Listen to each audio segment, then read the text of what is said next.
what they planned on funding. They have always contributed $75,000, and of course, their budget is not adopted yet either, but the plan is that they would continue the $75,000 level of funding into next year. Stay on our timeline. Those letters need to go out from the judge's office today. So I just wanted to just come back here and just make sure, that we all knew what those ending numbers look like. Everyone has received a COLA on this list. So the right side is just what our fiscal year 22 elected official salaries look like. Some of the judges are, the COLA doesn't apply to them because those numbers are set a different way. But the ones that are highlighted in yellow, those were the amounts that Anna spoke on and recommended moving those up to a certain level. And then, of course, the COLA is added on top of that. So I just wanted to just make sure that we were all still, agreeable to those amounts, just because those letters do need to go out today. And we hadn't really The looked at. adjustments came in the highlighted yellow, Yes, sir. and that was due to the fact that they were out of our criterion. Yes. Yes. So you brought those up. Between now and the final adoption, which is August the 24th, we will come back and talk about the disposition of any of the funds that are over and above the policy of our unassigned fund balance policy of 33%, and how we, if we choose to apply any of those towards things. And one of the, one item was on our retirement debt. It looks like there's about a little over $90,000. For every $1 million we pay down on that debt, there's a little over 90,000 and some change. Correct. So Savings that goes up over time if salaries are adjusted up. that's correct. So yeah, those paying in $1 million or whatever the amount may be is going to affect of course, you're going to be out that cash for the year to pay down that debt, but then it's going to affect your retirement rate also. Right. So And the cash position that we're in because of the rate environment. So we have received, of course, the certified values and then the new calculations of the tax rate. We'll share our screen here. This updated spreadsheet is, of course, on the budget workshop drive today, unfortunately. But that one is just one that's there. We've had questions, and we can always adjust as more information comes in. Good. The other ones that we'll need to come back to in this department are the MHMR contracts. And of course, those will come in for your review in this next month. The animal birth control clinic. So they increased their ask this year to that $125,000. You had questions about what the city was contributing to ABC. And so what we have found out, they currently and have for some years now, their budget is $166,000. Theirs is a little bit different than ours. So what's happening there is they budget, and then they have an agreement with, of course, with ABC, and they're being billed per instance per surgery and microchip. And so they've budgeted 166 for a while, but from what I gathered, it's just a flat rate that has been sufficient to cover the amount that's billed to them monthly. So they have not adjusted that for a while, but it's, again, just based on how many instances they are actually billing for. So that's a little different than our arrangement where we're just giving them flat money to do whatever they. To cover the areas outside outside the incorporated cities, yes, sir. So with the 125,000, it's just down at the bottom of perfect. That section there. She says that to reach the areas in need, this would cover over 1,500 animals. They would receive spay, neuter, and microchip, and that the 19,000, the past funding level, is exhausted within 3 months usually. Economic Development Department. The Sports Commission asked for an increase in funding of $30,000, so this would increase to $130,000 from our previous $100,000. You had asked about the city of Waco and what they had funded and what they planned on funding. They have always contributed 75,000 and would continue the $75,000 level of funding into next year. Stay on our timeline. Those letters need to go out from the judge's office today. So I just wanted to just come back here and just make sure, that we all knew what those ending numbers look like. Everyone has received a COLA on this list. So the right side is just what our fiscal year 22 elected official salaries look like. Some of the judges are, the COLA doesn't apply to them because those numbers are set a different way. But the ones that are highlighted in yellow, those were the amounts that Anna spoke on and recommended.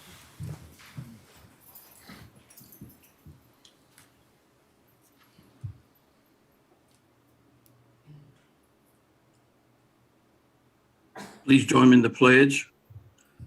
I pledge allegiance to the flag of the United States of America and to the republic for which it stands, one nation, under God, indivisible, with liberty and justice for all.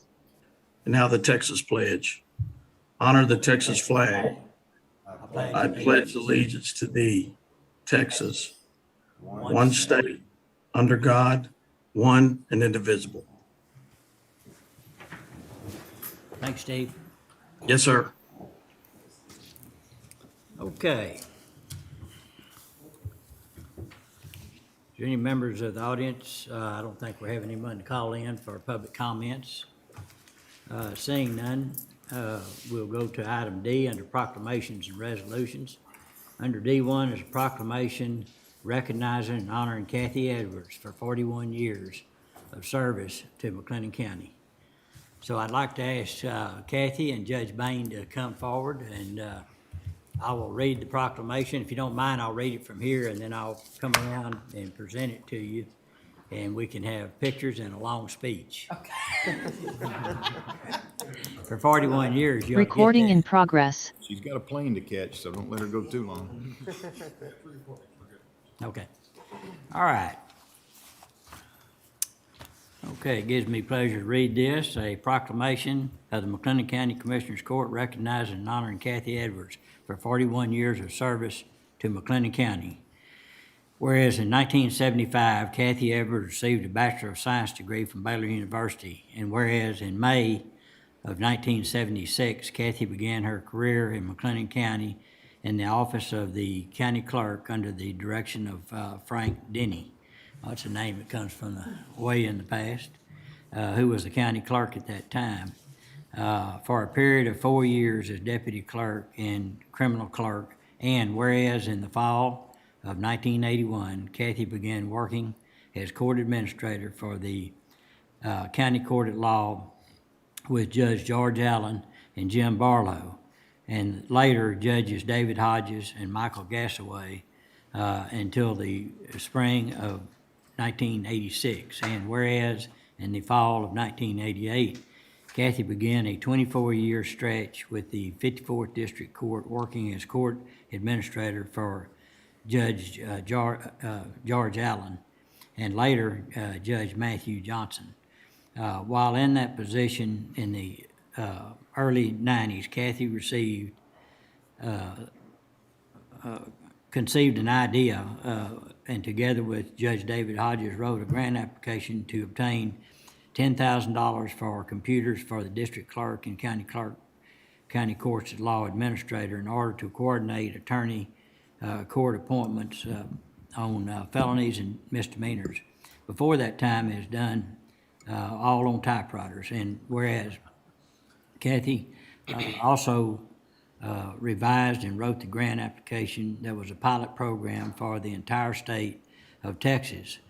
Through the grant, video equipment was obtained for the district court and enabled defense attorneys from the courthouse to conduct initial interviews with felony defendants at the jail and juvenile defendants at the juvenile center. And whereas in the fall of 2011, Kathy was asked to write a grant application for the establishment of the Indigent Defense Coordinator for McLennan County. Kathy was instrumental in obtaining the funding and creating the office. The office began operations October 1 in 2012, and Kathy was supervised the office until her retirement on January 14, 2022. And whereas the McLennan County Commissioners Court, mindful of the importance of the dedication and contributions made by its employees, believe that in the significance of recognizing the individuals who positively affected the communities in which they work and live, and therefore be it proclaimed that the McLennan County Commissioners Court wishes to honor, recognize, and does hereby congratulate Kathy Edwards for her many accomplishments of 41 years of service to McLennan County, and wishes her the best in her retirement and travels. And be it further proclaimed, a copy of the proclamation be made a permanent part of the minutes of the Commissioners Court. Witness our hand and seal this 18th day of January 2022 by Scott M. Felton, McLennan County Judge, James A. Smith, Commissioner Precinct 1, Patricia Miller, Commissioner Precinct 2, Will Jones, Commissioner Precinct 3, and Ben Perry, Commissioner Precinct 4. And attested by Mercedes McGowan Perkins, the Assistant District Clerk, County Clerk. Kathy, I think one thing that's very interesting about this is you wrote a grant for a position that you took over, Yes, sir. which was a very significant thing. And in fact, we're going to suggest that all employees of the county do the same. I think it's a good idea. Grant writing, I actually enjoyed, and I was glad I had the opportunity to do it. So. Good, good. So, you have to say other words? I just want to thank everyone that was involved in the approving this last grant that gave me my final job. Approving it, it's something that's, I know in the long run has saved the county lots of money, and the attorneys have really enjoyed having it. And I know as a former court administrator, those ladies are really happy to not have to worry about the jail list and court appointments. And the attorneys like it because there's one place to call Right. to complain or have a question. So, but yeah. Well, thanks so much. Did you have something to say? No, she's done an outstanding job, and George Allen commented the other day about how things went so well when she was a 54th coordinator, and he was so appreciative of all the work that she did. And I'm pleased that Tammy is going to take my place, and I think she's going to do really well. Well, I bet she will. Under your training, she's well trained. Thank you, sir. All right. Thank you very much. I All right. appreciate it. Thank Thank you.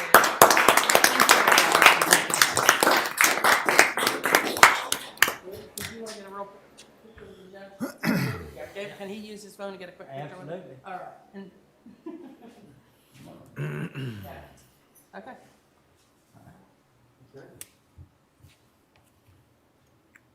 All right. Thank you. Thanks, everyone.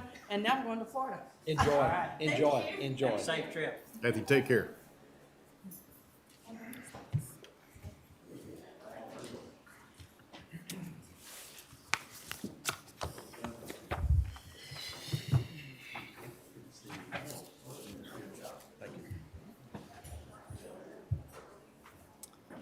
Okay, under D2 is a proclamation recognizing and, yes, thank you. Is there a motion to approve that proclamation for recording purposes? Motion to approve. Second. Motion been made and second. Any other discussion? No other discussion. All in favor say aye. Aye. Opposed? Pass. Okay, next is a proclamation recognizing and congratulating the 2021 Lorena High School 3A Division I State Championship Football Team. Commissioner Smith? Yes, sir. I'm not going to read the entire proclamation. I would just ask that the court accept this proclamation so that it could be included in the permanent minutes of McLennan County. The proclamation recognizes Lorena High School for winning the Class 3A D1 State Championship. They had an outstanding record of 14-2. Their only two losses were to other state champions, which was remarkable. And even more remarkable is the fact it was Ray Biles' 200th career victory as a head coach, which puts him in a very elite group of people in the state of Texas. Just a great job. great community turnout for the championship game. It was remarkable to watch, and in fact, I was a witness there and enjoyed it thoroughly. So I would ask that the court accept this proclamation. It'll be read to the school tomorrow evening at the conclusion of their pep rally and parade honoring them. And we'll read. Great, great. Okay. All right, well, I make a motion, we approve that proclamation. Is there a second? Second? Motion been made and second. Any other discussion? No other discussion. All in favor say aye. Aye. Oppose? Pass. All right. Okay, we'll start with the consent agenda pull items. We have recommended pulls. Dustin, do we have any recommended pulls? I don't see any. Yes, there's one. Yes, sir. So Right. Judge, it would be E6A2, the treasurer's report. Okay, any other pulls recommended by the court? If not, is there a motion to approve the consent agenda with the exception of that pull? So moved. Second. All right, we have a motion second. All in favor say aye. Aye. Oppose, pass. Okay, Bill, you want to give that report, have some comments on it? Well, in keeping with the treasurer's budget update increase, I've been presenting this report in accordance with local government code 114.026. It's all of the accounts that the treasurer's office has control over. There's other accounts that we don't have control over, and I've actually started putting in here some accounts that we don't have control over, but that the county does have an interest in.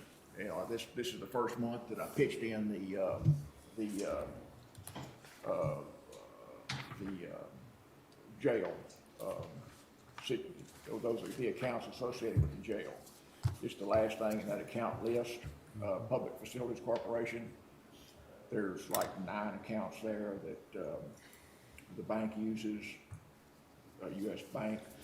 You notice I say recap on that because really the only information I have on those accounts is the bank statements. So I just put recap account statements in a format that's easy to look at and see how much money the county or the Public Facilities Corporation has there. And so,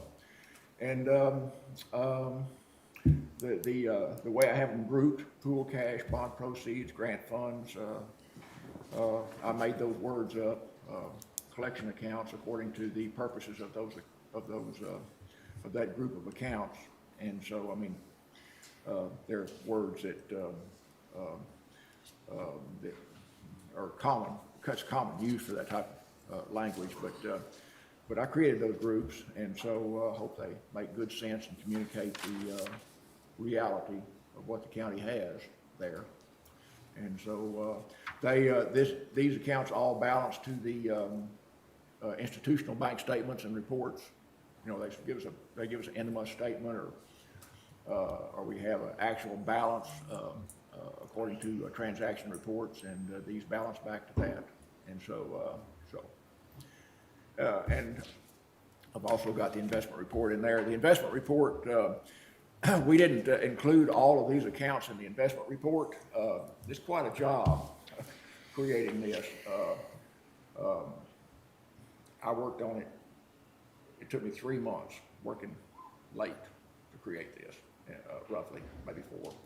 And so, it was quite a job. And so, the investment report, it's pool cash, and also it has the bond accounts in there and the grant funds, but it doesn't have all these transaction accounts, are not in there. And so anyway, that's what we have. And so I'm sure be happy to answer any questions. Okay, any questions for anyone? What's your predictions on rates in the future? We're going up, I think they are. which I mean, since the county is, No room to go down. well, the county will make more money that way, Yeah. I believe. Yeah, okay.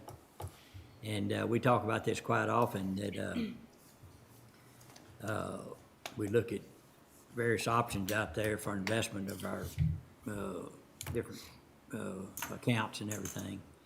And safety is number one. And, Right. and then the other it's more of a strategic plan of, trying to, without taking risks, to be able to, ladder or go out Yeah. different amounts of time that line up with our needs for the money. I'll say what we are faced with right now is that when interest rates trend upward, the media, the financial reporting, Bloomberg, conventional that people read, I said 3 or 4 Fed increases. I would have to assume a quarter each.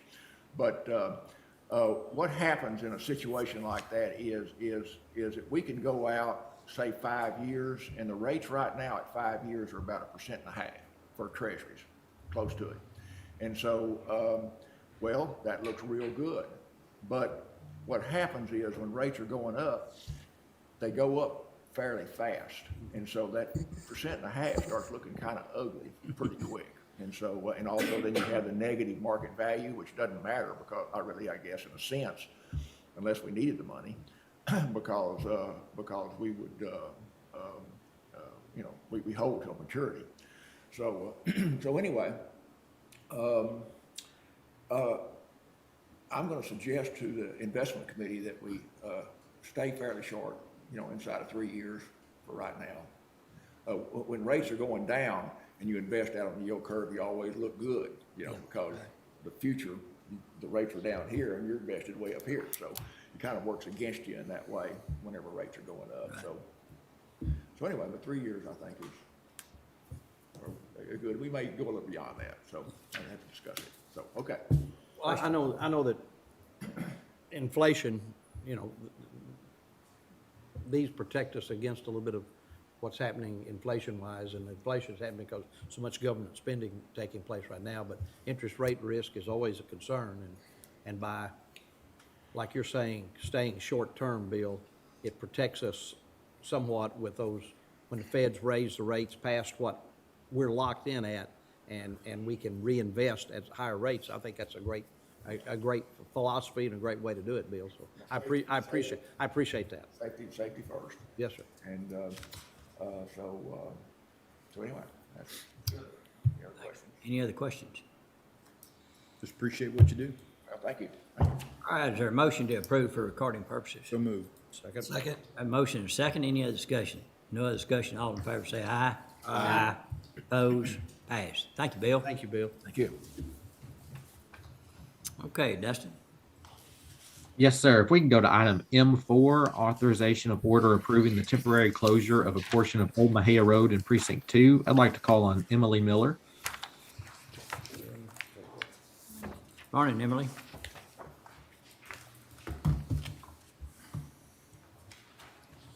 Morning, Mike. Morning. What number is it? M4. M4, I believe. There we go.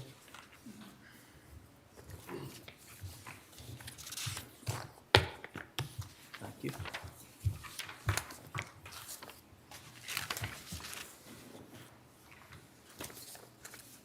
Thank you.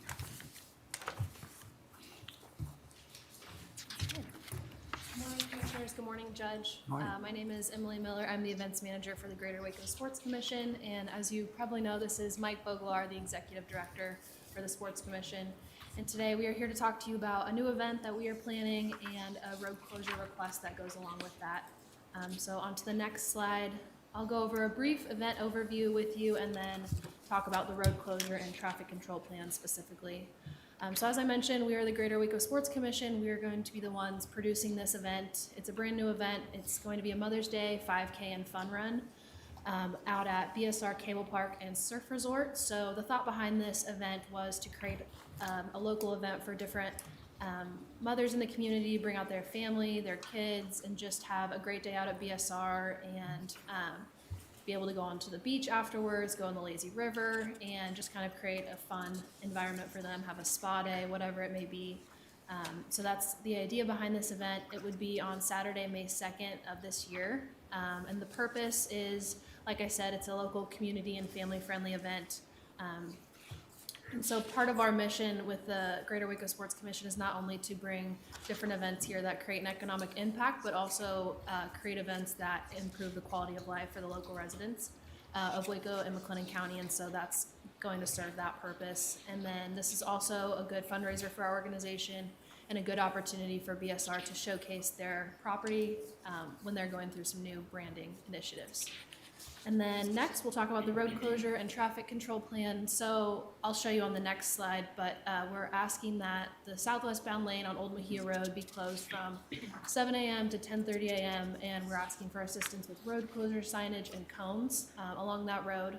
We would allow for one lane of roadway to be available to local residents so that they can get in and out that morning. We would have one lane closed for the race and the other lane open to them. And we've been working with Sheriff Michael Graham on our traffic control plan, and he recommended 3 peace officers to be on site directing any traffic that wants to get through. And along with that, we would also create a neighborhood impact notice to go out to residents 15 days prior so they're aware of any traffic that may incur that morning. And then also, I know setting cones can be sometimes a big task and a lot to ask, so we are willing to set those cones out if you were able to provide them to us. And so then moving on to the actual map. So as you can see highlighted in pink, this is the 5K route. So it'll start at BSR Cable Park, it'll go down Old Mejia Road to Boys Ranch Road, and then turn around and go back up and finish at BSR. And so we are requesting that the southwestbound lane, which is the one closest to BSR, be closed and the other lane to be open. And as you can see highlighted in red, those would be where the 3 peace officers would be stationed. So if you want to move on to the next 3 slides, this is what Sheriff Graham worked up for us, exactly where these peace officers would be stationed. The first one would be at the intersection of Old Mejia Road and Boys Ranch Road. The second one would be at the intersection of Old Mejia Road and Double E Ranch Road. And then finally, the third one would be at the entrance of BSR and Old Mejia Road. And so that is our road closure request, and we are willing to take any questions. Thank you. What is the, explain y'all's opportunity to make money out of it? So it'll be fees to run, and so would y'all get all those, or BSR get part of those? Or? That would go towards us. We're going to be charging a registration fee, and they would get with that, you know, a t-shirt, medal, the race registration, a beach pass, and BSR. It's just a good opportunity for them to get more visibility to a different target market, especially the local community, because they're going through a rebranding phase right now. So that'll be at the beginning of that initiative for them. So the proceeds will go to us. Okay. Other questions? I don't have any questions, but I did want to say that I think it's a wonderful event, and I'm glad you cleared up exactly what the commitment for Precinct 2 that you were expecting, because it had on there that we would provide adequate traffic control and detouring.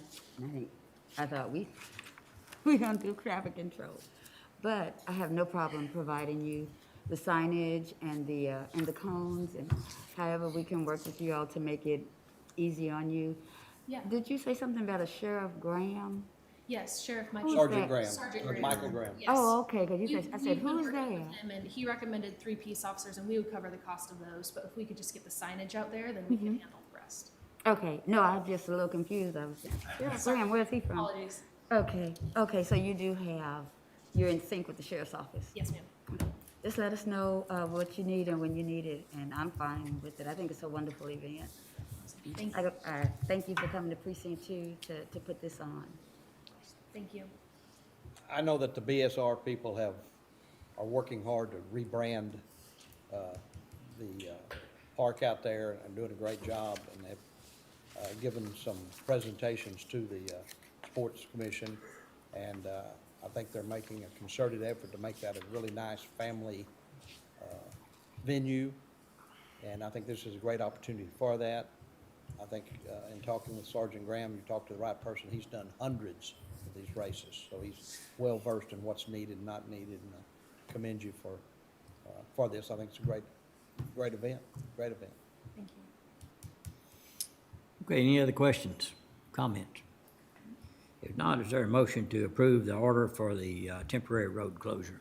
I would move to Second. approve the temporary road closure order. All right, we have a motion and a second. Any other discussion? No other discussion. All in favor say aye. Aye. Opposed? Pass. Thank y'all. Good luck. Thank you. Thank you. We look forward to seeing you guys there. Oh, I thought it was just for mothers. No, It's for families. I thought it. If you know of any mothers in the county, Yeah. they can come All right. with their families. Whoever's precinct is in runs for the court, right? Yes, that's right. That's right. That's not me. Okay. All right. Okay, Dustin? All right, go to item M1, discussion and or action on matters regarding COVID-19. I'd like to call on Elizabeth for an update. Good morning, everyone.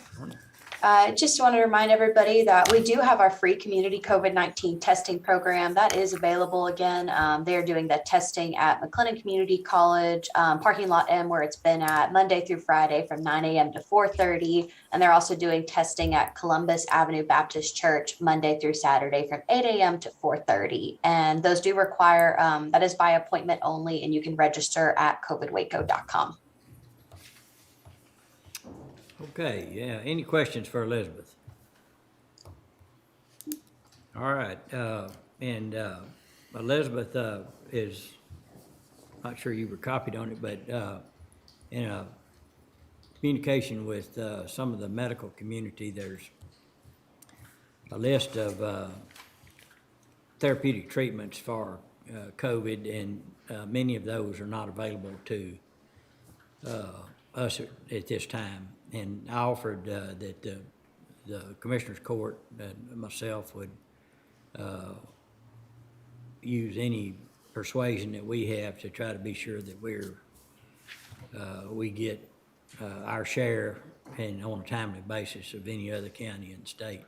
So if you see a opportunity where we can reach out to our political partners in the community, state representatives, and even on a federal basis, let us know, and we'll get communications out to those requesting that we're very interested in getting those therapeutic treatments. Perfect. Yes, sir. Will do. Thank you. Only other thing, Judge, and I don't know if anybody, I know Dustin stays dialed in a good bit. Where is our peak? Have we hit it? Do we expect it in the next few days? From what I've been seeing of the trending case counts, it looks like we're getting there. I mean, it looks like as of 1/14, there were 1,674 new cases. So I imagine we are getting to our peak, but that was something I need to talk to the health district about to confirm where we are exactly in that process. Yeah, and Commissioner, I haven't seen anything specific to our local region, but I know throughout the state, some were predicting that it would be this week into next week. Okay, thank you. It looks at, the state numbers look Plateau. flat. Start Yeah, flattening. plateaued, high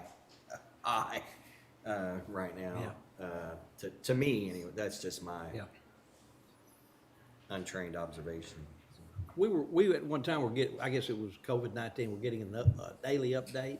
Still can't. You can. You still get that? Yeah, it's Public Yes. Health District. You have to, okay. Just go Okay. online, I know but, it was being sent to us. And then COVID Waco Yeah. is the website. and then the paper, of course, it'd be the day before, but they have the numbers that are out there as well. What is the status of the monoclonal antibody for the latest variant? That's, I mean, I know It's the in whole, production. whole state doesn't have any right now. That's right. Is that correct? That's, Still, as of last week, that's what I heard. They're talking about that, 2 weeks ago, they said the middle of January. Well, that's we're what in I the middle thought. of Right, January. yeah. And we haven't received any yet. And I don't know whether the state has got their allocation or not. And I'll see what I can find out about that. But Doc Anderson's on top of it too. He has current information. So, but there's several different therapeutic treatments that should be available real quick. So hopefully we can get those. Anyone else have anything else? Dustin, you have any other information on that? No, sir, I do not. Okay. All right. Anything else, Elizabeth? No, sir. Okay. Is there a motion to approve her report for recording purposes? So moved. Second. Have a motion second. Any other discussion? No discussion. All in favor say aye. Aye. Opposed? Pass. All right. Thank you, Elizabeth. All right, moving on to item K1 regarding the U.S. Department of Treasury Coronavirus Local Fiscal Recovery Fund American Rescue Plan Act, ARPA. So as y'all are all aware, the final rule from the Treasury came out on January the 6th. And so Mike Francis and I have been going through that and watching webinars. We did send out links to webinars to department heads, just trying to get as many people plugged in on these changes as possible. BKD's going through it as well. There were some good parts to the rule and how it will impact us, and there were also some negatives as well. And so Mike Francis and I would like to just kind of touch some of those highlights. And so Francis and Mike, did y'all want to, one of y'all want to start out and kind of discuss some of those changes and how it will impact us? I can give a brief overview of those changes that came out with the final rule. So one major change is there's four categories that the money can be spent on for eligible uses. One of those was the lost revenue segment of funding. So originally the interim rule dictated that you were to do a calculation each year to determine what that amount was based on the Treasury's formula. If you remember, we did the calculation for the first year, 2020, and it came to a little over 1.6 million. The final rule now has added a standard allowance that you can take, and that is in the amount of $10 million. So we have the opportunity to take that in place of calculating that each year. And then again, that piece that's linked to the lost revenue, it's to be used for the provision of government services. So very broad and can be used for, most day-to-day county operations expenditures, but that they have clarified that amount does include capital expenditures, and they don't have to be directly related to COVID. So that clears up and broadens that piece of funding. Under public health and economic impacts, they have clarified that under that as well, capital expenditures that you're expending to support the public health emergency or an economic response are eligible. And then it also broadened the water, sewer, broadband infrastructure definition. It's added some other eligible projects, including stormwater, drainage, just really broaden those eligible uses for that category. Is there anything else, Mike, you would like to add? Well, yeah, on the downside, that was the good side. On the downside, the final rule was did not do what we thought it would do. We thought that the final rule would loosen up, especially on capital projects, and it didn't. And in fact, it probably made it a little bit harder. And unfortunately, the way they've changed it probably nixes the downtown jail project.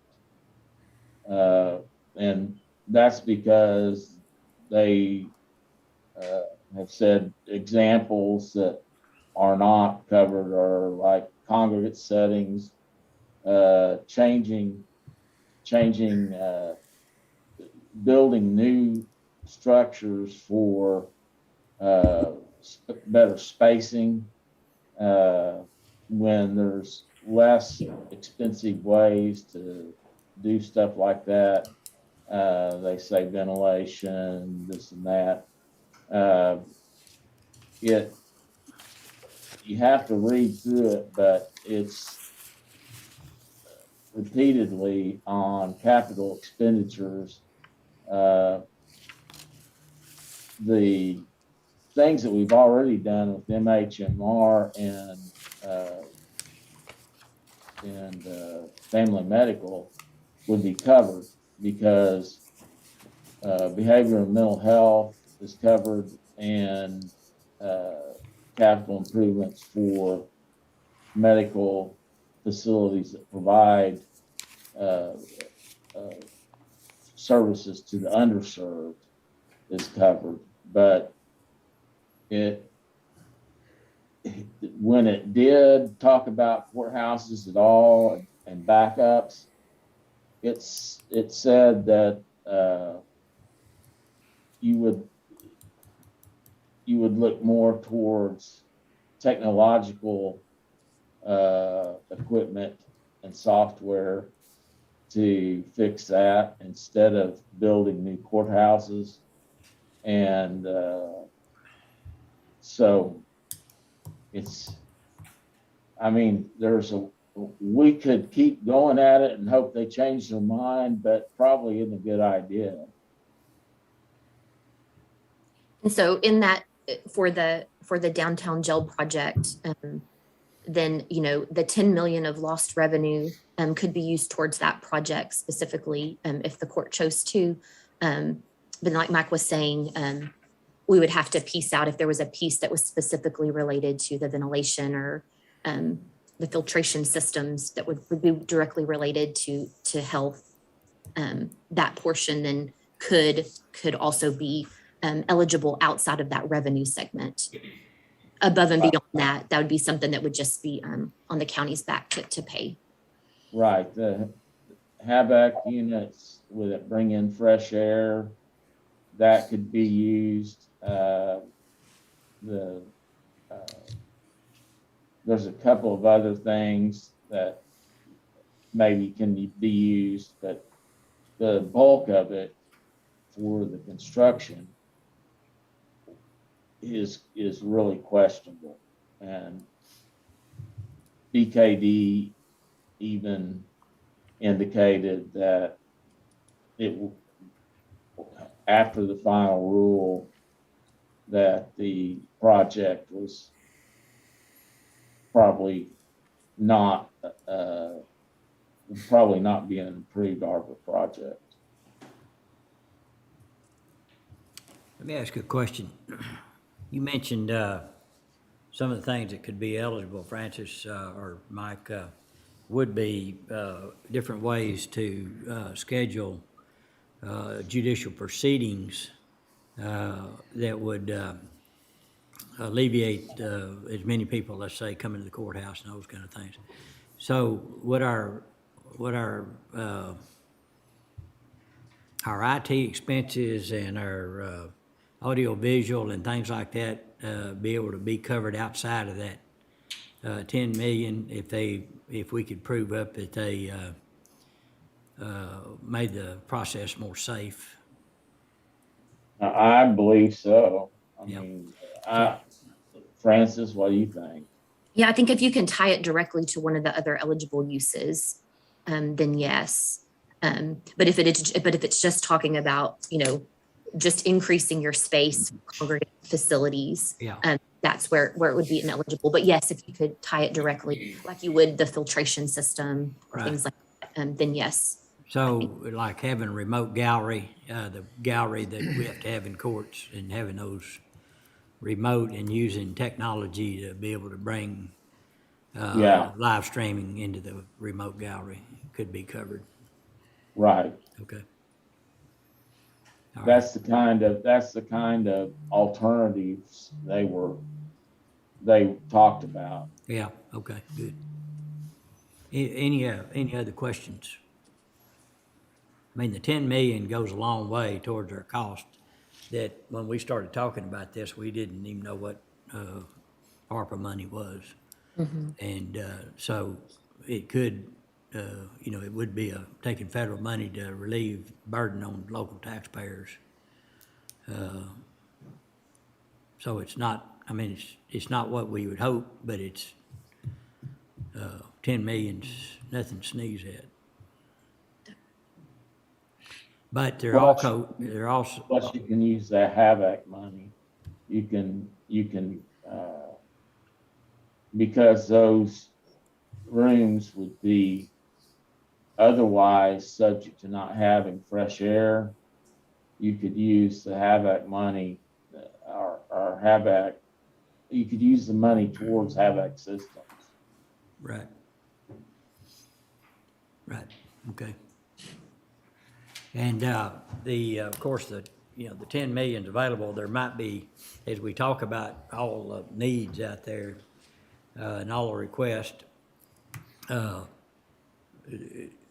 court will choose how much of that 10 would go to the facility and how much might be diverted to some other worthwhile expense or reimbursement. It's up to the court. We'll look at every one of those. It frees up quite a bit of expenses. Not just the 10 million. I mean, what you were planning on spending Right. was, 35. And so we need to do another budget and start trying to address what we can. Right. Early in the process, we received a breakdown on how these funds could be used. Is it any way we can get a summary, like based on what Francis gave us, on what the final rules say now, the money can be used and how, something like that? Yeah, she will create a new spreadsheet. That's what Mike was referring to, I think, that would allow a kind of an allocation spreadsheet. In other words, we have this much money, and then we start taking out of that pot and allocating them to certain expenses, and then have the court approve when they feel comfortable each one of those. Okay. Yes, we'll definitely be updating that, and, even after today's discussion on some projects and ideas, we'll update that and bring it to you next agenda. And then Commissioner, Miller, if you were asking, if you were wanting just like a summary of the actual rule, I don't know if that's something you were asking for too. We could also get you that just summarize some of the rules and categories of expenses, eligible expenses. Yes, ma'am. I'd appreciate that also. I too, because I've tried to read that rule and it's confusing. No problem. Yeah. Okay. All right, Justin. And Judge, so under K1A, we have discussion and or action on ARPA funding requests. 4 of these 5 are ones that we have talked about recently, and they've been deferred the last 2 times. So if you would like me to, I'll kind of step through each request and then let the court, any questions y'all have, and if y'all are ready to act on them, we can take them individually if that's okay. Okay. So K1A1 is the Syntex Minority Business Equity Fund. As a reminder, they're requesting $50,000, and this funding would help provide adequate access to business capital for minority small business communities. They have not received ARPA funding from any other governmental entity. This fund is built to serve and assist the minority small businesses throughout the McLennan County area. It's not just Waco specific. And they have seen a substantial increase in funding requests due to the pandemic. K1A2 is a request from Centacor totaling $24,500. This is a request to complete renovation projects that were delayed due to the pandemic. For Waco, they have requested $24,500 from both the city and the county. Waco is still pending approval. They do serve the entire state of Texas, but at the Waco treatment facility, over 65% of the residents they serve are from McLennan County. And they do have multiple facilities throughout Texas. Their client number total were down a little bit, but they saw a higher level and cost of care per each client. It did go up by about 23% as clients tended to stay longer. Moving on to K1A3 is Friends for Life. They're requesting $348,000, and this funding is needed for guardianship services along with the other services they provide to our elderly residents and peoples with disabilities. They have requested $150,000 from the city of Waco, but it is for a different program. Ours is to help replace their lost revenue, which is an allowable expense under ARPA for nonprofits. They do serve all of McLennan County. They do have, of course, they have a statewide presence, but these funds would be used solely in McLennan County. And again, it's their number of people they serve didn't grow significantly, but however, the needs per client increased substantially, and it became much more difficult to meet those needs. K1A4 is Trinity Sports. They're requesting 185,000, and just a note, that is up from their original request of 50,000, and this is for funding for repairs to the old boys club facility on Richter Avenue. They have not requested ARPA funding from any other entity. The facility is used by McLennan County residents, and they do service over 120 students right now, and see a lot of growth in their future. And so, Judge, those are the four K1A5s, McLennan Community College. We need to defer it at this time as we're still gathering more information on it. Okay. But those other four are ready to act if the court so chooses. Okay, is there a motion to defer K1A5 until we get more information? So moved. Second. Have a motion, second, any other discussion? No other discussion, all in favor say aye. Aye. Oppose, pass. Thank you. Okay. And Judge, I will just add that BKD has reviewed and made changes to all the agreements that are before y'all, and they have provided their justifications and how it fits under ARPA, as these are all eligible expenses, and then it's just a commissioner's court decision as to whether to fund and what that funding level would be. Right, we have blanks on specifically Friends for Life and Trinity Sports.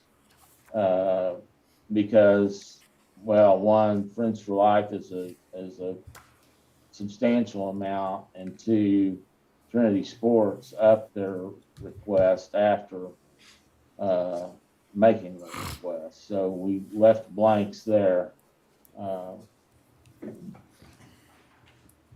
Okay. All right, let's go, let's take these one at a time, I guess would be the best way. Under K1A is Syntex Minority Business Equity Fund. And so BKD is gone through the process of reviewing this, and so is Francis. Is that correct? Yeah. Yes, sir. Okay. Any discussion on these? What I, Go ahead. Pat. Okay. You go ahead. what I would say is that they have a proven track record since COVID-19 of securing funding for these small minority businesses. I know they worked with the city when we partnered with the city to create that first funding for our small businesses. I know they worked with them, and I think they were up to 29 on the first spreadsheet, and then businesses that they helped, and then that number grew on the second and third. I just can't recall off the top of my head. I know the second round of funding that they did it solely through donations. And what I could say is, we're looking at the numbers continue to increase. I'm talking the positive case numbers. The first week in December, they were 186 for the week, and we ended up this past week with over 5,900 positive cases for the week. I saw the editorial in the paper where they are looking at those case numbers and trying to see exactly how to count those positive cases as the tests are coming in. But the reality of it is, when people see high numbers, then they tend to stay home, and they tend to not frequent some of our businesses. They just hold back and they stay home where it's safe. And so our businesses are taking the hit. I think the $50,000 request is a legitimate request. They do an excellent job of reporting on who they fund and the level of funding that they give. I would be in support of their request. And also, they have their own committee that they run it through. I mean, it's not just your application and then it's passed through. They have a committee that they run it through to determine whether it's something that should be funded. And the way we've set up the agreement, it would be for use for inventory and stuff like that, it wouldn't be for lost profits. It would be for actually getting your business back off the ground. Yes, sir. I think it's a worthwhile, a very honest request. I think it's well deserving. The one thing across the board with all the requests that's a little bit disconcerting to me is the fact that they don't seem to either be asking for or not receiving help from any other entities. And the burden seems to be only on us to help them when I wish that some other entities would step up and also be supportive of them. That's just my opinion, so. But definitely, I think it's deserving. I think that's something that we need to act on, but, you know, I just wish they could get more help, ARPA funding from other areas.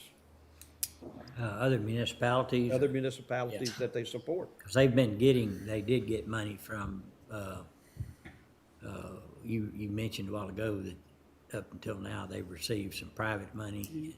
They, the first round of funding was that small COVID. loan, Oh, okay. right, the small loan organism that we put in together with the city of Waco. Right. Off the top of my head, I can't remember it, but remember we established the small equity loan program and we put in 50% and the city put in 50%.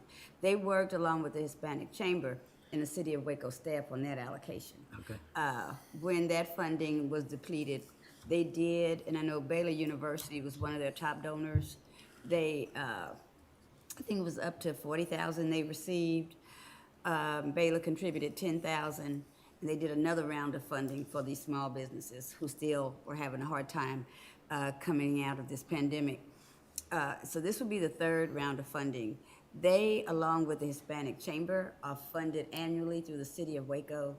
I don't know if that has anything to do with how the city of Waco is looking at their ARPA requests, if they submitted one. But they have been supporting it. But they fund them annually. The Hispanic Chamber and the African American Chamber. The city has that in their operating budget, and so they fund them annually. And I think that goes to the operating of the chamber. This money would be designated solely for small businesses throughout McLennan County, small minority businesses throughout McLennan County. This wouldn't go into their operating funding. Excellent. Which is what I like to see is when it's going into services, not necessarily capital improvements. Yeah, Right. Yeah. Well, I would just hope that the other entities, if we choose to do this with all of these or any of these, that it would encourage the other entities who have the opportunity and see some positive results from these organizations, that they would step up to the plate and support them also, because I think they can use all the support they can get.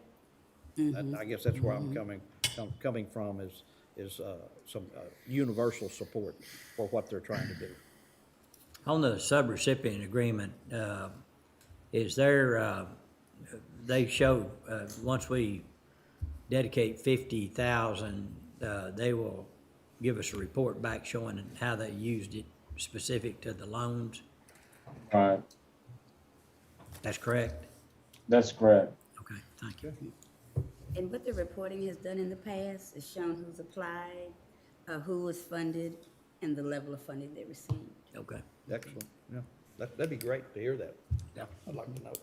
Okay, and then next question I have is hearing that, so they have to do a report and do documentation to show us how they spent the money. What if it's not in accordance with what the subrecipient agreement said it should be? I think they have to pay it back, don't they, Mike? Yeah, Okay. But at this point, it doesn't seem like there's any effort put forth by the city or by the city of Waco or any of the other, to do funding like this. I don't know about ARPA, but they fund every year. They're in their budget. And we fund also too, so this is on top of, I would assume, right? No, we don't fund the chamber. We don't fund the chambers. The city of Waco has in their operating budget an allocation that goes to the two minority chambers. Oh, And the that was the minority- funding I was talking about. Yes, they specifically do the Hispanic Chamber and the African American Chamber in their budget. And then, But that of course, helps with Greater Waco. operating. Well, yeah, if they support the operating expenses of those two chambers, then I certainly understand, you know, that this, where we need to step up the plate. I think we've started that, didn't we start? Didn't we put some in the budget for, the minority chambers this past budget year? You hold that point for next budget year. Yeah. Yeah, we do, we currently don't have anything in the budget for it. Because the That- main Hold that chamber, point for next year. the main chamber funnels money down to them, and we. But that's not really my question. My question is the city of Waco, city of Woodway, Hewitt, Lorena, West, are any of these entities even taking applications for not-for-profits? Whether it be the minority chamber associated or, you know, pure 501c3 or whatever, do we know that at all? I don't I know. haven't heard of Well, it. of course, I know City of Waco does, but I don't know about the others. And some of them receive very little money, but, you know, That's a good question. Hewitt and Woodway and all receive. And I mean, it could be easily said that they could spend all theirs on water infrastructure, Yeah. no. Right, and that's what's happening. That's what's happening with the smaller cities. I know that's what Belmead's doing. Back to, you know, and and maybe I'm digressing here, and I apologize for that, but that raises the question in my mind, Dustin or Mike, or anybody, that 10 million off the top that we were talking about, what if your allocation was less than 10 million? Can you then spend the whole allocation? You can spend, No. yeah, your allocation doesn't bump up to 10 million. It's up to 10 million. So if you were a city and you were only getting 1.5 million, that's all you can spend. But exactly, but you could spend it for anything. That's right. That's one of the reasons in the Treasury rule, it does, for one of the justifications, it was to make it easier for those smaller entities to be able to continue to provide government services. But yes, sir. So they're not limited, basically, anything goes for them then, if they have under 10 million ARPA funding. Okay. And I will say that the rule on 10 million, all of a sudden, now that we realize that, has made a lot more money available out of that general pot for other projects. Other projects. Other Certainly. projects. So, We would, yeah. we're, from that standpoint, we're better off than, I mean, maybe we consider increasing the amount that we have already given to the two projects that we know, you know, are super eligible, you know, the health center and the family health and the MHMO, the behavioral health. we can look at that. I know the behavioral health, I think, is maybe fully funded now. Oh, okay. I don't know. We'll know at the meeting that we go to. Are we taking these one at a time, Judge, or as a Yeah. group, or how we doing it? Well, I think one at a time, so, unless y'all have a different idea. I don't think we want to throw them in boxes to say approve this whole box. Let's look at each one because they have separate sub-recipient agreements we need to be sure we're comfortable with. And those sub-recipient agreements have Dustin and Mike created those and have looked at them, and Yeah, and BKD is. BKD, and they're our very consultants satisfied have. with, that Right. it protects us. Yeah. The county's protected. We're protected. Okay, Right. We're told we're protected. totally protected, that's what I like. No, I said we're told we're protected. Oh, we're told we're protected. That's different. All right, Different things there, all for right. sure. Well, the benefit, we have two different kinds of agreements, a subrecipient agreement and a beneficiary agreement. And the final rule made a clear distinction between the two. The beneficiary agreement is when you're giving it directly to somebody who's gonna use it for their own operations or purposes. The subrecipient agreement is where you're giving it to somebody to pass it through to somebody else. So really, out of these four, the only subrecipient agreement is the African American Chamber of Commerce. The only what? I'm sorry. What did he say? What was his last sentence? The subrecipient agreement is specific to the African American, in this case, to the African American Chamber. In other words, it's specific to this, not general. Okay, right. Okay. All right. Any thoughts on going forward? If there were no questions and I could get a second, I would ask that we move forward and I would like to approve their funding request at 50,000. So that's a motion. Yes, sir. Okay, is there a second? Second. I have a motion and a second. Any discussion?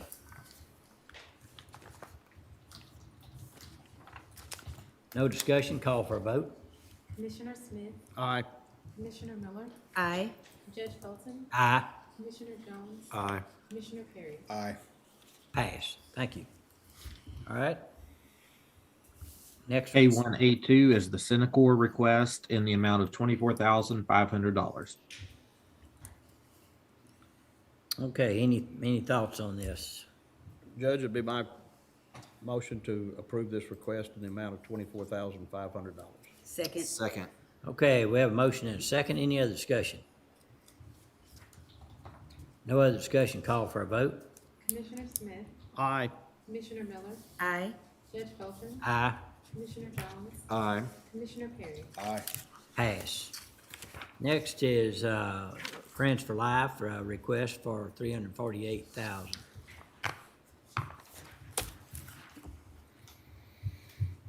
Well, at the risk of jumping in first.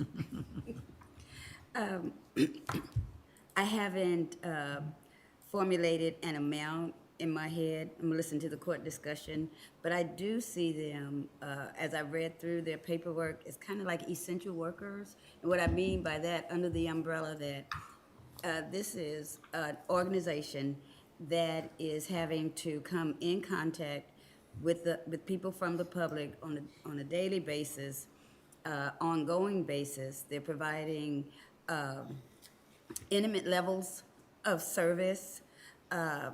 So I think anything we can do to keep that organization safe, the people that work for them, and also the people that they come in contact with.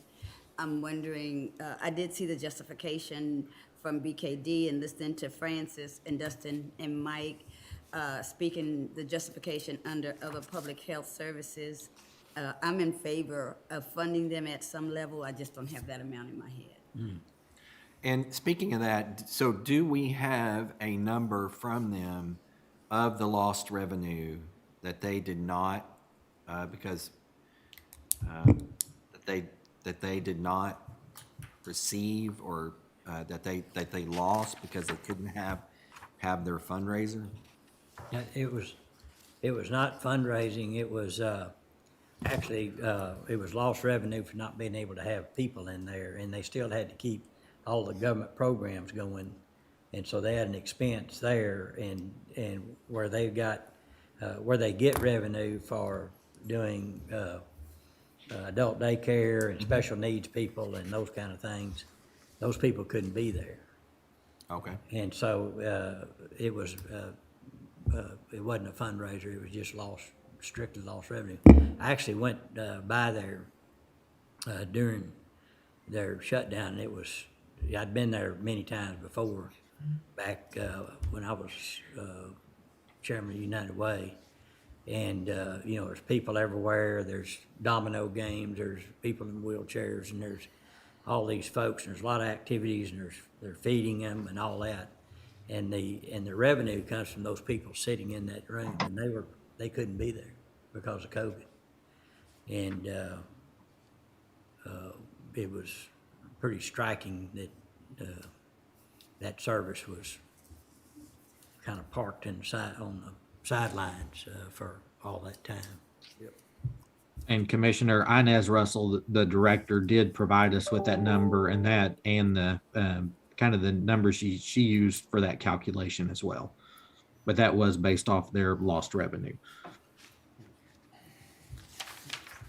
One thing that jumped out when I was reading the explanation on the request from Ms. Russell, Executive Director, was the statement says, "We've recently calculated that Friends for Life is saving taxpayers over $11 million a year as it currently helps approximately 282 fragile citizens in McLennan County delay or entirely avoid long-term care." And we all know how expensive long-term care is, but multiply that out times, what, $60,000 probably a year for semi-private, times 282 fragile citizens, and quite a bit of savings to the It's unique, and it's unique in this, in the state to have McLennan County and a couple other counties to have this service available to us. And as I mentioned before, for our guardianship proceedings, they're an important part of our important part of those entities are individuals that care for people that can't care for themselves. They said 450 guardianships in 50 counties right now. Yeah.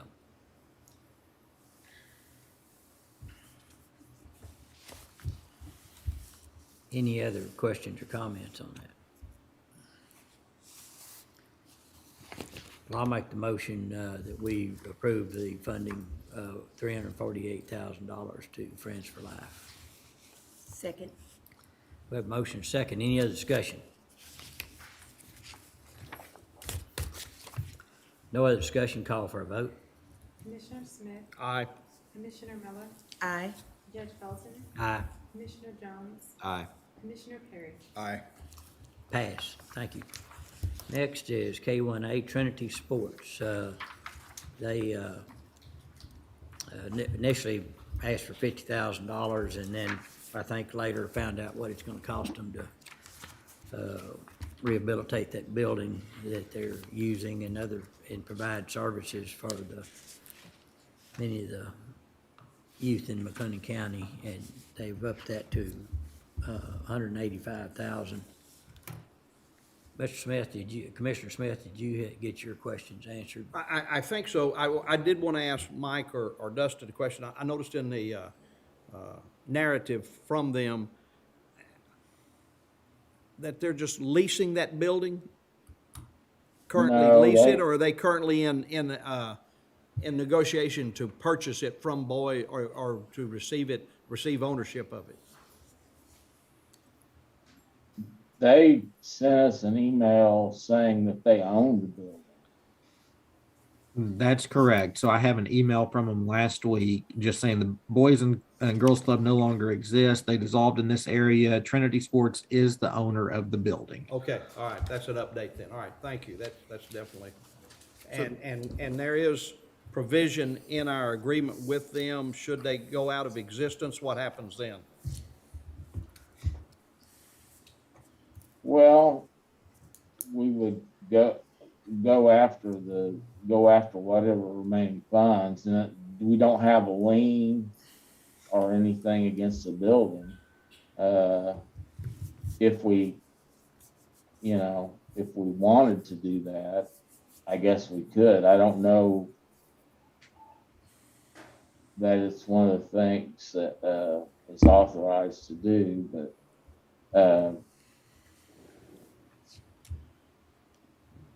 the only thing we could do is put a lien against the building for the amount. After the fact, and not part of the contract, right? It'd be after the fact. No, it would have to be at the contract. We couldn't. Be like a We'd bank have to loan. have, yeah, it'd have to be like a bank. The grant would be like the bank note. And, File a deed of trust. I just don't think we ought to be in the banking business. I think that if became insolvent, there's a board. I understand a pretty good board. I'm not exactly sure who's on it, but Some good people on it. yeah. I think so. figure. Yeah. So, it'll have the advantage of good management through the board. And I would say that if we consider doing it, it would be like all these others, that we issue the money out. The big question we had is whether they own the building or not. Yeah, and that was And answered. to have that, so it's just like Friends for Life owns their building, and we, we're not involved in complicating something that we might wish we had never done. Again, I had the opportunity to tour the building, visit with the people, very, very impressed with what they're doing. They've got the numbers, they're going just beyond athletics, which of course we know pulls a lot of kiddos in. Yeah. But they have some great programs beyond that on the education side, financial literacy, Character building. all sorts of things, and some super role models working with them. The people who are working with them are just great role models and lack of a better term, just good people. Well, one thing I would have to say on this one is we have to do a risk assessment on each one of these. And so far, we haven't been concerned about paying the money up front. But on this one, if we went to the 185, because we don't know that much about them, I would think that we would want to do a reimbursement agreement. To put that in, Mike, is what you're saying? In the subrecipient agreement. Yeah, I'm it good is with to that. do a reimbursement, that we pay them reimbursements instead of pay it all up front, because we're supposed to go through a risk analysis on how we give out the money, whether we give it out in one lump sum or we give it out on reimbursement basis, stuff like that. And one of the things is if you haven't, you don't have much information on them, I would just try to follow the rules. I would probably make it, if we're going to go to the higher amount, I'd probably make it a reimbursement agreement where they had to submit for reimbursement. This comes back to the concern that I have is when we start funding capital improvements. Because there's really no way for you to, and I'm not picking these guys out, anybody that comes in and asks for funds to put it in capital improvements, any smart businessman tell you that's probably not a wise move. So we're having to use the trust factor a whole lot in this to understand they're gonna continue to do what they've been doing. And I'm just struggling a little bit to get to that point of saying, let's include capital improvements. I would love to see all this go to services, because that's what I was hopeful it was intended for, and not necessarily growing buildings. I mean, I think it would be big time egg on our face if they went and improved this building and then sold it. Which in all likelihood, they would never do that, but the it area. doesn't mean another entity wouldn't come to us and we treat them the same way we've done here and we get mine. So I'm much more comfortable going into services than I am into capital improvements. I have a question. Oh, go ahead. So, Mike, you don't think in any way that this could be considered a congregate facility? And really kind of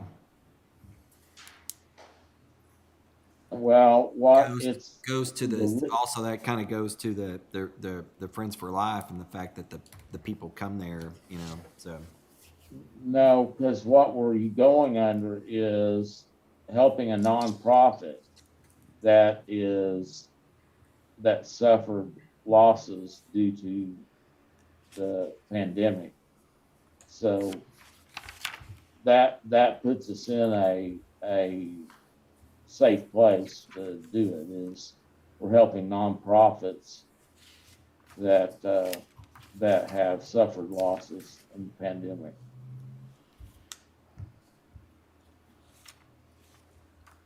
My question is, when you go through their information, the first request, like you said, notes the $50,000 that they're asking for. And then within the document, it contains a repair budget summary that if you round it up, it comes to right at 73,000.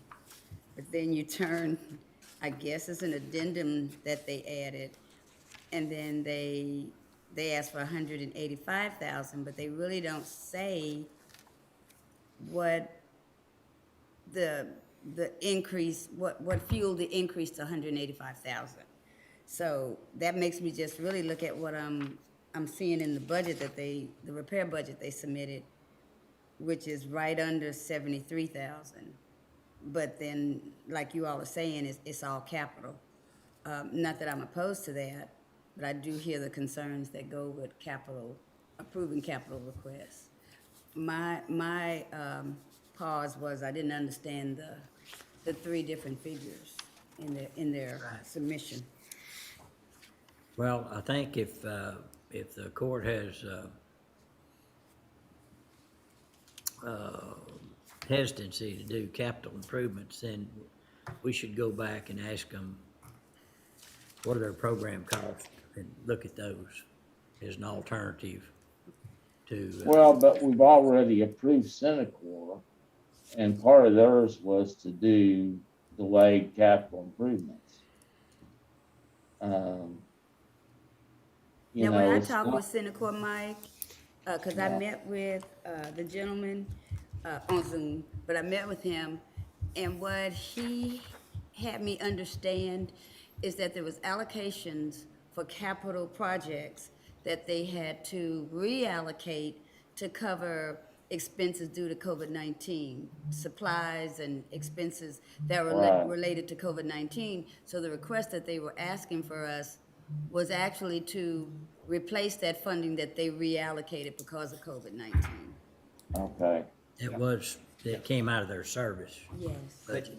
Yeah, they had some capital improvement funding, but they had to move that. Yeah. So that's what happened. That was the request they were asking. That's correct. Well, you know, I'm certainly in agreement with whatever the court chooses.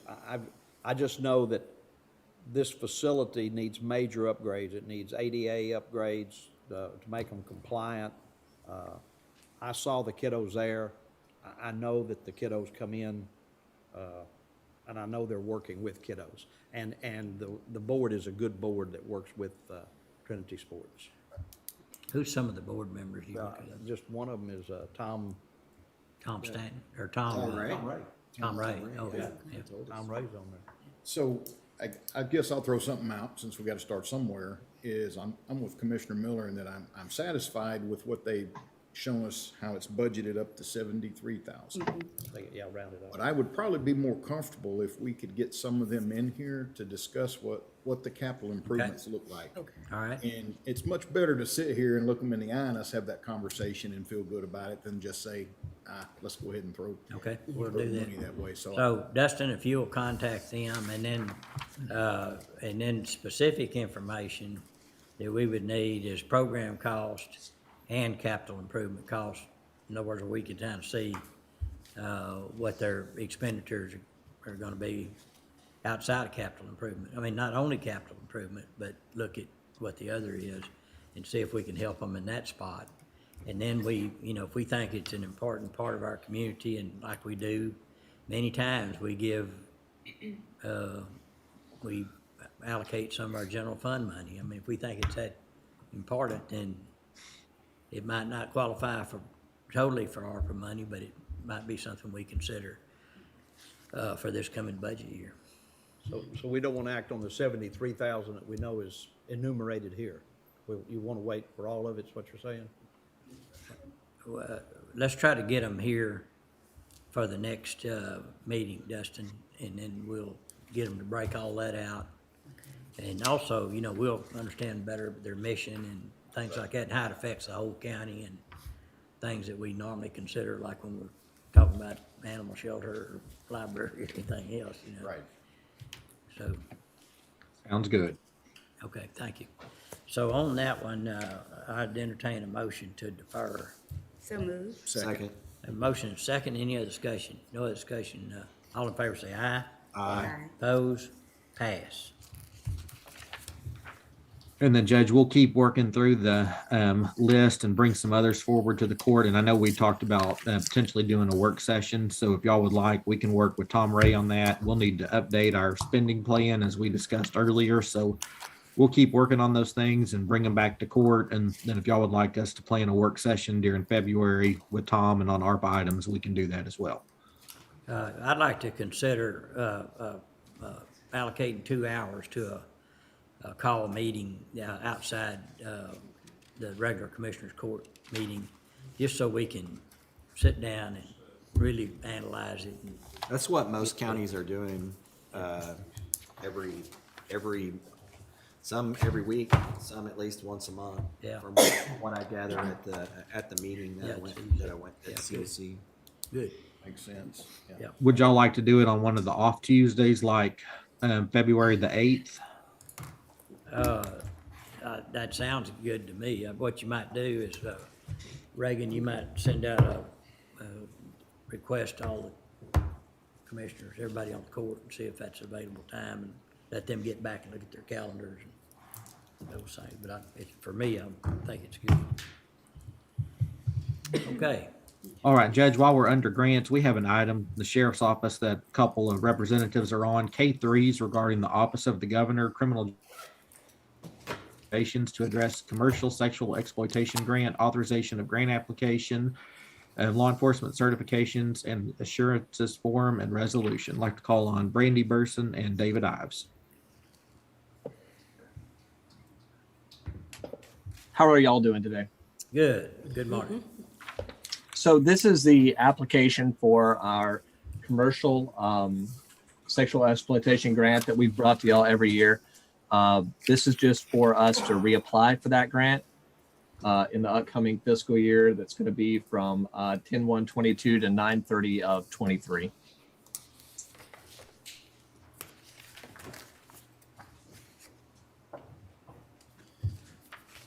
Okay. And we're just seeking the court's approval for it. Motion to apply. Second. Okay. Have motion and second. Any other discussion? No other discussion. All in favor say aye. Aye. Oppose? Pass. All right, moving back up to item F, budget and budget amendments. F1's regarding the FY22 budget. Francis? Thank you. So yes, starting with F1A, this is a budget amendment for our bond funds for permanent improvement. We're requesting to increase the line item for the tower projects, specifically the line item for the tower project within Road and Bridge 4 by $6,500. And this is related to geotechnical services that were performed by Langerman Foster. F1B, this is in the general fund. The request is a budget amendment to the Commissioner's Court Department. We're requesting to increase the other services and charges line item from the general fund contingency to increase that line for continued expense for sign language court interpreters. And we may need to continuously increase that as the year goes on, but this will do for this period of time. And then F1C, we need to pull that one with no action. Okay, is there a motion to pull F1C So moved. with no action? Second. Have a motion second. All in favor say aye. Aye. Oppose? Pass. Under F1A and F1B, is there a motion to approve those budget So items? moved. All right, we have a motion and a second. Any other discussion? No other discussion. All in favor say aye. Aye. Oppose? Pass. Under item G, bids, RFPs, and RFQs, G1's authorization of service quotation with Smith's Detection for the X-ray machines. David? Yes, this is the reauthorization of the maintenance agreement for the X-ray machines at the courthouse. The price has not increased at all from last year. Motion to approve. Second. Have a motion second. Any other discussion? No other discussion. All in favor say aye. Aye. Oppose? Pass. Under item H, contracts, interlocal agreements, H1's authorization of pricing supplement agreement with TransUnion Risk and Alternative Data Solutions for searches reports for the sheriff's office. David?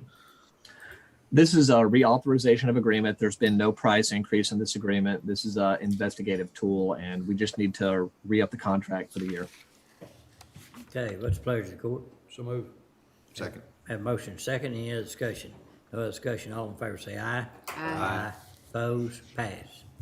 H2 is authorization of addendum to contract for fire protection services with Elmont Fire Department. As the court remembers, Chalk Bluff had disbanded and sent us notification of that. The $5,500 that was due to Chalk Bluff, court discussed and approved splitting it between Elmont Fire Department and the Fire Association, $2,750 to each as a one-time payment. To Elmont, it'll be a one-time transition payment. And in addition to that, they will continue to receive the $30 per square mile related to the additional coverage area.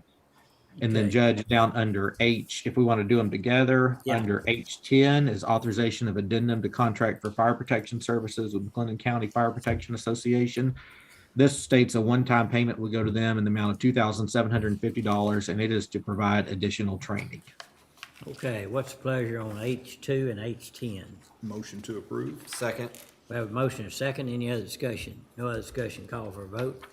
Commissioner Smith, Aye. Commissioner Miller, Aye. Judge Felton, Aye, Commissioner Jones, Aye. Commissioner Perry. Aye. pass. H3 is authorization of support and maintenance agreement with Excella Technologies for records management. Lisa? Thank you, Dustin. Yes, this is a regular annual maintenance renewal for our paper vision system that Archives uses. There was about a 5% increase that was expected this budget year. The amount for this year is going to be $2,608.08 for a one-year renewal. Okay, what's the pleasure of the court? Motion to approve. Second. Have a motion and a second, all in favor say aye. Aye. Opposed, pass. H4, authorization of memorandum of agreement with Baylor University through the Department of Psychology and Neurosciences for psychological assessments and counseling services practicum for McLennan County Indigent Healthcare Program. Heather? Hi, good morning. This Hi. is an agreement that's been in place, I think, since around 2015. And so this year Baylor just updated their agreement to make it, kind of match the other agreements they have in place with other departments within the county. And the only change is that they increased the assessment fee from $100 to $500. Pretty good increase. Is that just what the going rate is, or It sounded like from my conversations with Dr. Ray that this fee went up several years ago, but we had already renewed our agreement. And so we were locked in with our old rate of $100, but the agreement that's in place with other departments within the county, they've already been paying the $500. okay? Heather, is there anyone else that does this? Not that I'm aware of. And, we use them, but not in a very large capacity, but those assessments definitely come in handy for folks that are applying for their Social Security benefits. Well, I'm sure, yeah, I'm sure. I just didn't know if there were any other private practices or anyone that performed the same type of service. No, sir, not that we have, an agreement in place with. That's access to psychiatrists and psychologists are coveted. There are not very many available. Right. Okay. Okay, what's the pleasure of the court? Motion to approve. Second. Have a motion and a second, any other discussion? No other discussion, all in favor say aye. Aye. Opposed, pass. All right, H5 is authorization of construction agreement with Mitchell Contracting LLC and performance payment bond for Middle Bosque River Low Water Crossing Construction Road and Bridge Precinct 4, bid 21-014. Ken? Yes, this is just the contract match up with the bid that was awarded to Meckel Construction. Just as a reminder, that total price plus the performance and payment bond was $83,030. They basically have 70 days for substantial completion, 100 days general conditions within 100 days of the notice to proceed. And again, we have the signatures that should be good to go. Make a motion to approve. Second. have a motion and a second, any other discussion? No other discussion, all in favor say aye. Aye. Opposed? Passed. Ken, looking at your background, it tells me that Santa Claus never sees the end of Christmas. Is that I'm gonna have to get with Cinnamon. I don't know how to change the background. Cinnamon's the one who put it on there to begin with. right? There's an honest man right there. All right, thank you. Thank you. H6 is authorization of service agreement with Grande Communication Networks for static IPs for the primary network. Lisa? Yes, thank you, Dustin. So this request is to add an additional bundle of static IP addresses for our use. We often need these for different services or systems that we bring online, and we no longer have any available ones there, so we can get a bundle of 16. The increase in rate will be $29.95 a month, and there's a one-time charge of $25. This will help us be prepared for any of those requests that come in. Okay, thank you. Is there a motion to approve? So move. Second. Motion made and second. Any other discussion? No other discussion. All in favor say aye. Aye. Opposed? Pass. Thank you. H7, authorization of interlocal cooperative agreement with City of Moody for tree removal. Commissioner Smith? We're gonna remove a tree. All right. Okay, is there a motion to approve the agreement with City of Moody? So move. Second. Motion made and second. Any other discussion? No other discussion. All in favor say aye. Aye. Opposed? Pass. H8 is authorization of event rental agreement addendum with McLennan County Fair Incorporated doing business as Extraco Event Center for jury selection and trials venue. John Gimbel reached out to our office last week and asked about putting this addendum together to cover 8 additional dates for judicial purposes. This is not the every week that we had before. It's just looking for dates in May, June, July, and August. A few dates each month to cover any capital trials or larger type trials. And it also includes optional dates into November and December that would be brought back to the court after approval, after working with the fair. And it keeps the rental at that same base at $2,500 per day. So Dustin, is this if needed or is this locked? I mean, if we don't need these dates, what happens? We can cancel. We can cancel the week before, as before. Yes, sir. Okay. Again, I'm trying to remember, why are we paying the $24 per lunch? And Commissioner, I might have to check with John. I believe it was an option to have the lunch menu where that way people would not have to leave the facility and everything could be done at one place through the hot fair concessions. And this is paid for through the ARPA? through the jury money? That's correct. And this is something that fits under ARPA as well, since we've had to get that facility due to our space limitations and not being able to socially distance. Okay.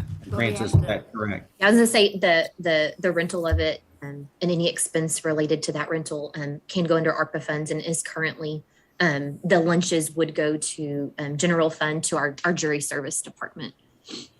And I guess my question is, because I know like on some of the requests, they're citing, you all received 49 million. So, please just give us this, 200,000, 300,000, 50,000. And that seems minute when you look at the fact that we're receiving 49 million, but you do want to stretch that and you want to use it as smart as you can. So I'm just trying to understand, why are we buying lunches at $24 each? So I can't really speak to the No, cost. that wouldn't be your question. Oh, That wouldn't be- okay. I was gonna say, but we do provide lunches to others, when needed for various reasons. So. Yeah, we do, and I don't know about the dollar amount. I think that's what you're talking about.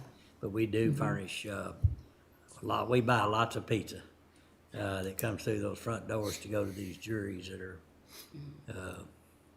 But anyhow, I can't speak to the. I guess my issue would just be the price per lunch. I see where it's $12 on jury selection day, and I'm thinking that's because they're more people on a jury selection day. So I guess once you have the jury in place, but I'm not understanding why we would double what we're gonna feed them. I'd like to see that menu. And Commissioner, I'll get with John Gimbel and see if I can get you some additional info on it. And I know at one time, I don't even believe they were using these as things got better with COVID, but I'm not 100% certain. Okay. I noticed that it says will not exceed that amount per lunch. I would certainly like to see them be a little more judicious in the cost of lunch, bottom line. So, I don't have a problem with everything else, but it would be nice to see that amount reasonable. Well, we can go out there and have lunch. Okay, you'll check into that? But Yes, in- sir. But in regards to the dates, is everybody okay with that? I move to approve H8. Second? Okay, have a motion second. Any other discussion? No other discussion, all in favor say aye. Aye. Opposed? Pass. H9 is ratification of healthcare services agreement with Ascension Providence for drug discount program 340B program. Heather?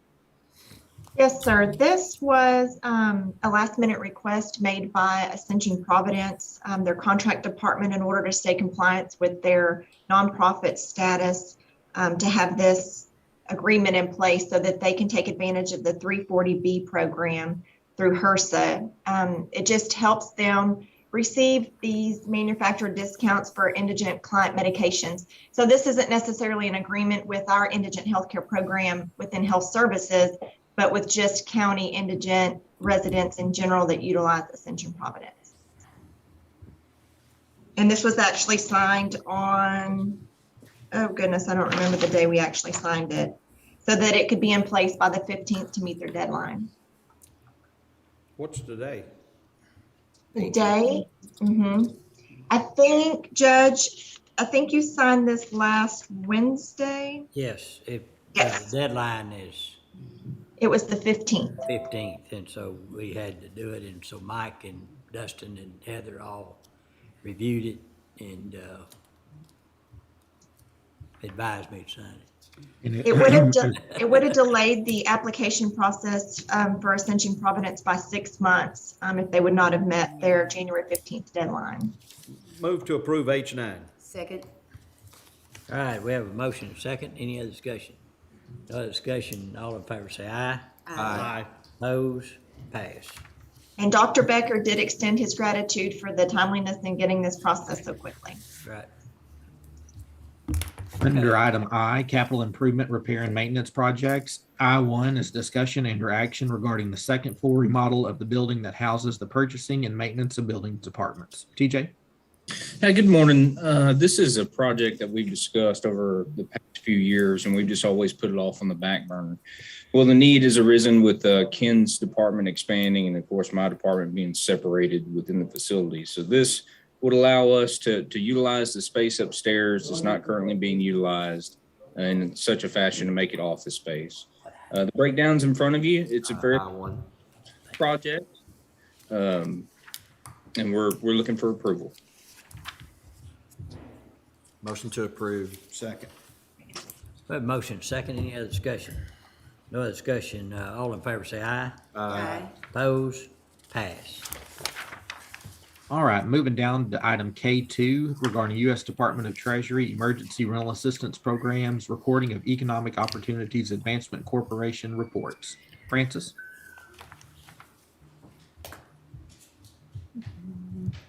Yes, I think if you haven't received any yet, I think we needed to defer this again. The reports are coming in a little bit differently than they had in the past with the city, so. Motion to defer. Second. We have a motion and a second. Any other discussion? No other discussion, all in favor say aye. Aye. Opposed? Pass. All right, moving down to item L, Department Office Specific Requests. L1's Constable Precinct 1, discussion and or action regarding the purchase of in-car and body cameras, including authorization of master services and purchasing agreement with Axon Enterprises. And Judge, I believe we'll need to defer this again. All right, is there a motion to defer? So move. Second. We have a motion and a second. Any other discussion? No other discussion, call, all in favor say aye. Aye. Opposed? Pass. L2, County Sheriff. L2A is discussion regarding lead abatement at the firing range. David? Yes, Commissioners, we wanted to bring to y'all's attention back in 2016, we signed an interlocal agreement with the city of Waco for the abatement of the lead from the berm at the firing range. And it is at that time again, we're still waiting on final quotes for it, but it's looking like the price is going to be in the neighborhood of $70,000. We just wanted to bring this to y'all's attention. There has been a portion of the range that has had to been shut down due to oversaturation of the berm with lead as far as a safety hazard. So Waco is moving very quickly over there to try and get the contract drawn up and the official quotes so that they can bring that to us in an expedited manner so we can get back to qualifying. Is this a TCEQ requirement or what? It is that as well as there's the other issue, Judge, is the berm is so saturated, they're getting ricochets. Deflection, Oh, okay. deflection, yeah. Yep. So we're having to shut the range down because of that. Okay. All right. Does this require action then, since we don't know what the contract's gonna be?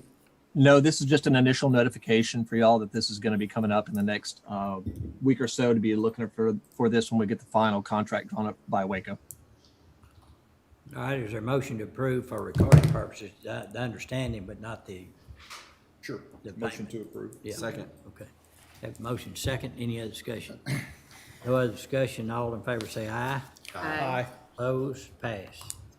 L2B is authorization of application for aircraft hull and liability insurance with Assured Partners. This is the our annual application for our helicopter insurance, and this is just submitting the application. We'll get the proposal back within the week, and then we'll have it on the February 1st agenda is the plan. Move to approve. Second. Have a motion second. Any other discussion? No other discussion. All in favor say aye. Aye. Opposed? Pass. L2C is authorization of order declaring certain property as not meeting the criteria for salvage or surplus and authorizing the disposal of said waste property, bulletproof vests and tasers. Ken? Yes, as stated, these are actually waste trash. And we do not release any bulletproof vest, and the tasers are literally broken. And so this is just giving permission to destroy these items. And also must say, David has more stuff coming. They're trying to do some deep cleaning there at the sheriff's office. And this is just like a first go around. Okay. All right. Any questions? Not, is there a motion to approve? So move. Second.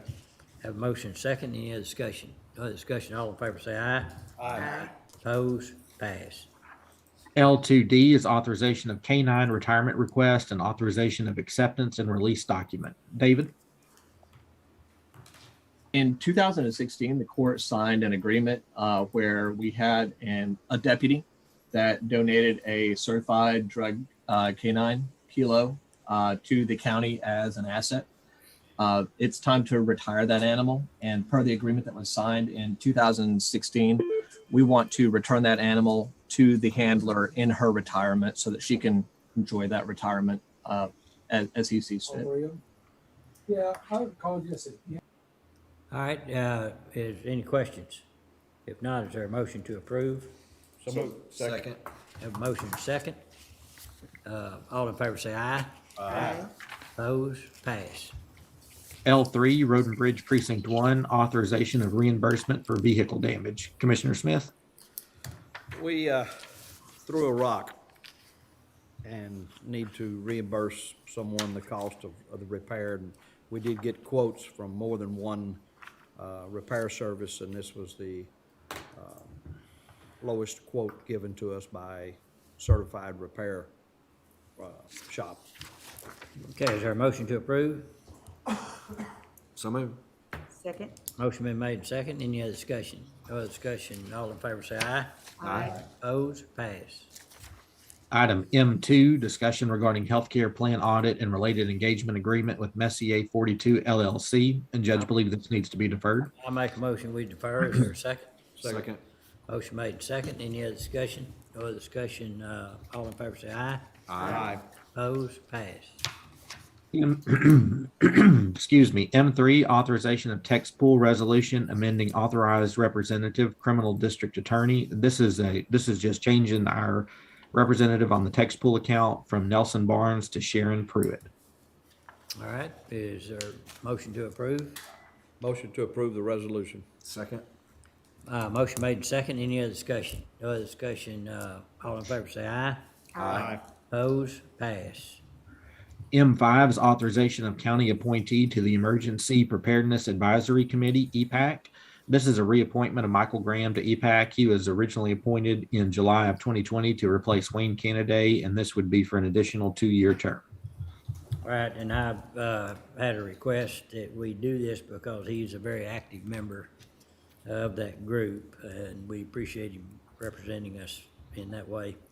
And I would make a motion that we approve the EPAC appointment. Second.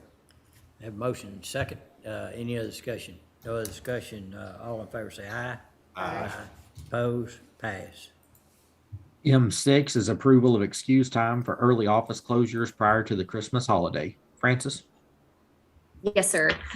So back in December, you set some guidelines for departments that that operate under Commissioner's Court as the elected official, as far as closing early the day leading up to a holiday. Per those guidelines, we had mentioned that we would bring that list back to you for formal approval after the fact. So this is for the day before the Christmas holiday. There are 3 departments listed there. I do want to correct some information there. Health services specifically, they did not actually close. The department had remained there, but the employees of the office did leave, and so a little bit early. So their excuse time started at 2:00 that afternoon. So I just wanted to make sure that was clear, but just need your approval, and we will use it to validate the time entry for that pay period. And ideally, they would notify, what's the policy say, who they notify prior to closing? So I believe your office has knows who is what time and who's open and not. Right. But you did set the guideline. Sorry, go ahead. No, well, elected official can close if they want to, but they need to notify the office to be able to get approval that their employees can be paid. These were department heads, and so, thinking about that in the future, be sure they all understand that. I know Cody sends out a memo. She sends out a memo and asks if you're gonna Right. close early, please let the But judge's some of them office were know. already closed and gone when we got the notice. I got the memo. So I'm just trying to stick with, if we have a policy and it's supposed to be good, we ought to go by it. If we don't think it's a good policy, we ought to get rid of it. Okay, I'll make a motion that we approve these. Second. Second? Motion been made and second. Any other discussion? No other discussion. All in favor say aye. Aye. Opposed? Pass. M7 is approval of order for acceptance of monetary donation for specialty court programs. Francis? Yes, this is just for the court to accept the donation made $200 specifically to be used for the specialty courts as incentives for participants. Move to approve. Second. Okay, a motion and second. Any other discussion? No other discussion. All in favor say aye. Aye. Opposed? Pass. Under item N, Americans with Disabilities Compliance Project, N1 is authorization of professional service invoice with CPNY for their ADA study and report for the month of December. This invoice totals $4,492.75. Okay, everyone has a report. Are there any questions? Motion to approve. Second? All right, we have a motion second. Any other discussion? No other discussion. All in favor say aye. Aye. Opposed? Pass. Under item O, McLennan County Venue Project, O3 is discussion and or action regarding dedication monument. Judge, we're still waiting on some additional info, so if we could keep this deferred, please. Okay, is there a motion to defer? What dedication monument are we talking about? This is the dedication monument at the base, where it has the logo that's reminiscent of, it was the mock-up of the main entry areas. And so this is just the final step in terms of pricing before those plaques can be made. Okay. Okay. All right, sorry. Motion to defer. Okay, we have a motion to defer and a second. Any other discussion? No other discussion. All in favor say aye. Aye. Oppose? Pass. Item P, McLennan County Radio Tower Project. P1s regarding the system purchase agreement with Motorola Solutions, authorization of certificate of milestone acceptance for change order number 5 for completion of an added network switch. And as it states, this is just a certificate of milestone acceptance for that change order, which was completed late last year. Okay, what's the pleasure of the court? Move to approve P1. Second? Have a motion and second. Any other discussion? No other discussion. All in favor say aye. Aye. Oppose? Pass. Judge, I believe that's all the action items unless I missed something. K2, did we defer that or? K2. I have a deferred. document here. I didn't know if Francis. Yes, I believe Reagan did pass those out. Those should be the reports. Oh, good. Sorry, I didn't know if those had made their way over, Dustin, so. Okay. You're good. So, if y'all want to go back to that item, we can approve those for recording. All right, that's item, K2. K2. Go to item K2. You have information that's handed out to you. Did you have any issues with it, Francis? Because you saw the report. Were you deferring it because you thought we hadn't seen it? Correct, that's correct. Make a motion to accept the report for recording purposes. So move. Second. All right, we have a motion and a second. Any other discussion? No other discussion. All in favor say aye. Aye. Aye. Oppose? Pass. All right, anything else, Dustin? Judge, did you want to do the executive session concerning real property and real estate? Yes, thank you. All right. We're gonna take, there you go.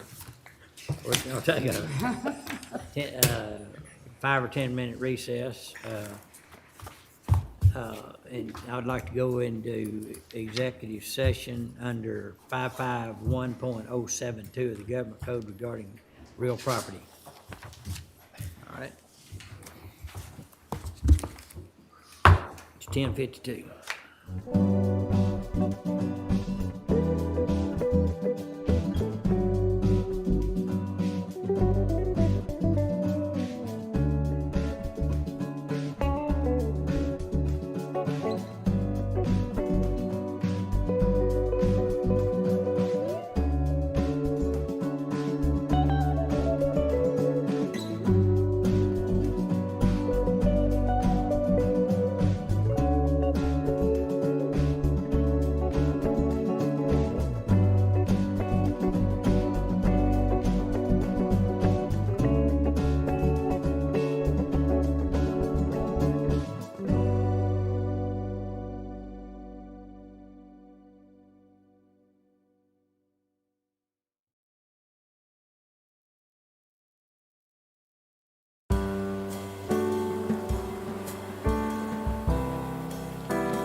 Executive You session. gotta give the,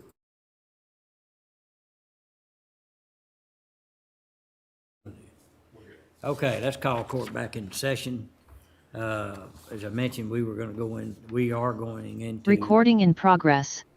We are going into executive session under 551.072 of the government code regarding real estate.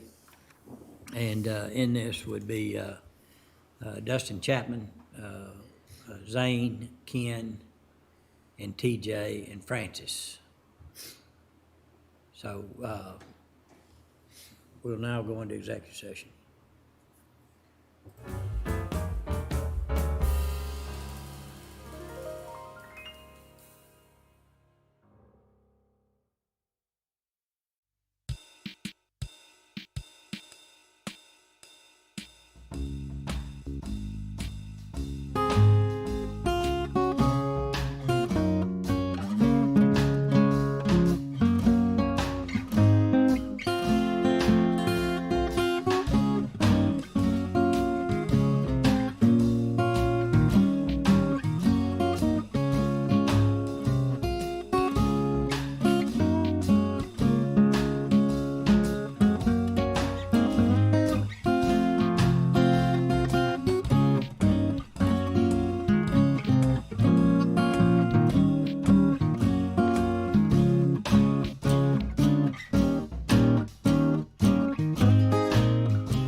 Recording in progress.